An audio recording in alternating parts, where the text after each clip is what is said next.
Today, we are canceling the apocalypse. Starting lesson in 3, 2, 1. Okay, here's the deal. Let's learn! In the year 20XX, a pandemic spread across the land. But when educational doors closed and communities practiced social distancing, CFI 70's language and literature teacher was still up for the challenge. Join Mr. Strother and his amazing Quaranteam! Read alouds, news articles, I'm into it. comic books, Cool. writing activities, greyhounds, kids who don't even go here, flavored water, dad jokes. You are now joining Mr. Strother's Quaranteam. Welcome back, ballers and scholars. It's week 8, day 3. Welp, we've almost made it. And since our last week's theme is survival, and this is our final mini lesson of the quarter, I felt it fitting to provide some real-world survival tips. So week 8, day 3, our writing activity is to prepare for a zombie apocalypse. We're going to do that by focusing on state standard W.1, write routinely, which we have been throughout remote learning, woo! And W4, apply the writing process to ... Well, in this case, the truth, it's more like a micro research assignment. Now, typically in the 7th and this year, 8th grade, we talk a bit about zombies in dystopian literature. We do research around it, and this by no means is an activity to replace or recreate it. In that project, we have time and each other, two things we don't have right now. So instead, your goal is simple. Imagine a world in which zombies are real. In this case, a zombie apocalypse or any other natural disaster or pandemic, if that makes you feel uncomfortable. We need to be prepared. The CDC suggests, yes, the real Center for Disease Control suggests that you have an emergency kit in your house. This includes things like water, food, and other supplies to get you through the first couple days before you can locate a zombie-free refugee camp. Or in the event of a natural disaster, it'll buy you some time until you're able to make your way to an evacuation shelter or utility lines are restored. So your writing activity is to, and I'll repeat this a few times throughout the video, make a list of 50 items that you would have in your zombie apocalypse survival kit. Don't forget to include things that, while maybe not necessary for survival, mean a lot to you or would be good for your mental health. Weapons are not a focus here. In fact, Max Brooks, author of the Zombie Apocalypse Survival Guide, Lincoln Clever, talks about developing the first weapon, you. He says, the human body, if cared for and trained properly, is the greatest weapon on earth. Americans are notorious for their bad diet, lack of exercise, and relentless fetish for labor-saving technology. Like this.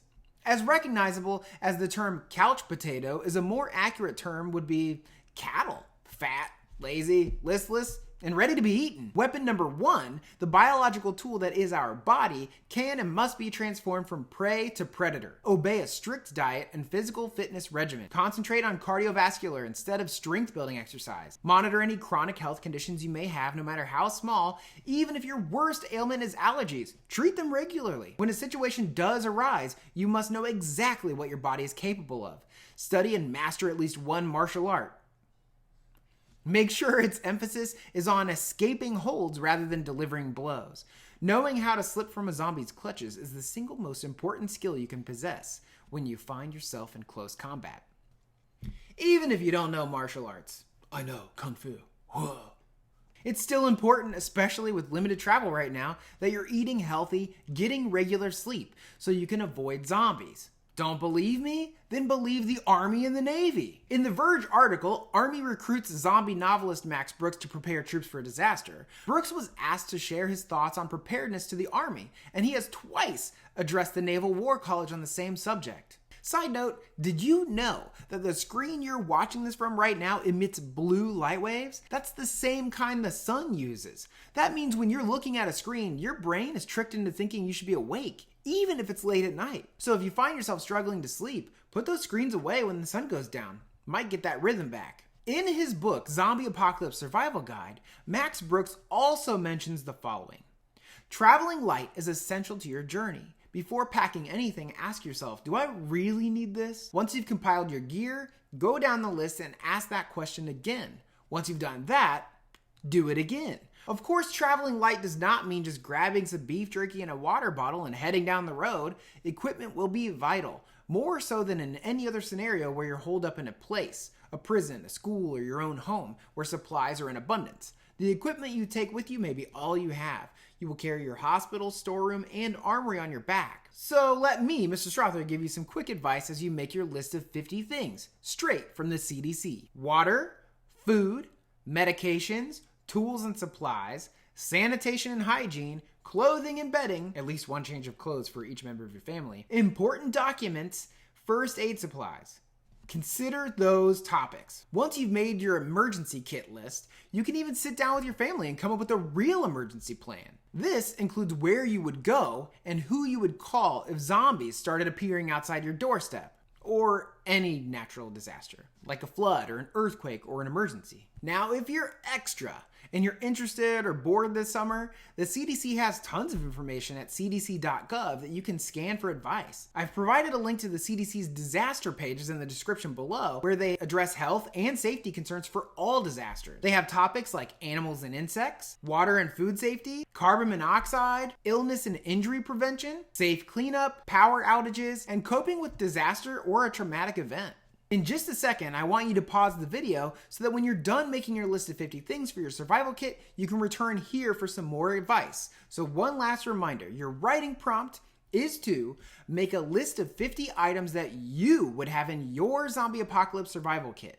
And optional, make an emergency plan, including where you would go and who you would call if zombies started appearing outside of your doorstep. Pause now. Pause now. All done? Got your list? Well, that wasn't so bad. Since it's our last time together until after summer, can I just get real with you for a second? The CDC, aka Center for Disease Control, already had plans to deal with the pandemic before COVID-19. And you know what? Some people didn't or don't take it seriously. I hear a lot lately about attacks on personal freedoms.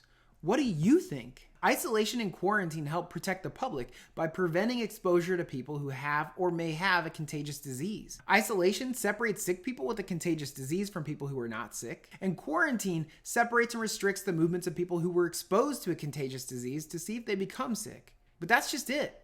Quarantine protocols are about controlling disease. Honestly, they're not about protecting the infected individual. And I get it.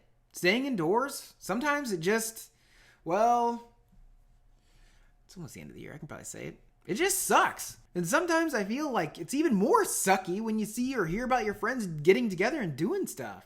I get it. But if we're going to do our part to protect one another, it's not about us as individuals. It's about everyone. Please be safe. I know at the time of this recording, the shelter-in-place order was recently lifted in our area, but that doesn't mean pandemics or the risk of disease have decreased.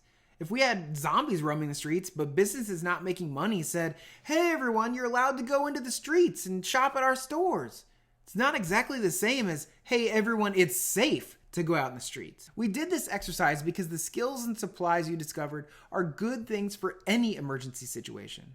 Pandemic, natural disasters, and yes, of course, a zombie apocalypse. The truth is, if we all approached pandemics like we would a real zombie apocalypse, well, we'd be protecting the most vulnerable among us. The immunocompromised, the young, the medically fragile, the pregnant, the elderly.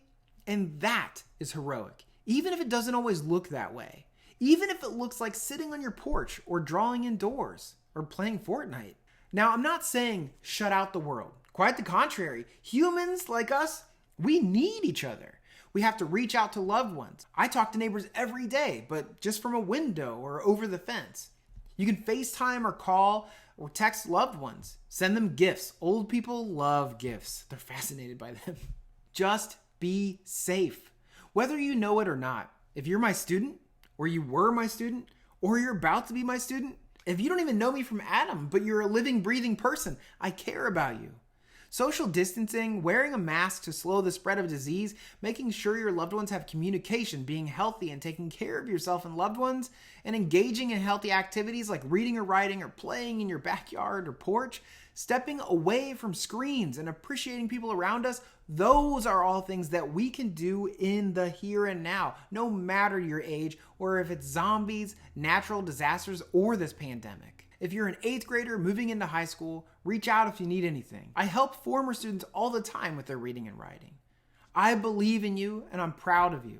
As always, have a great day and have a great summer.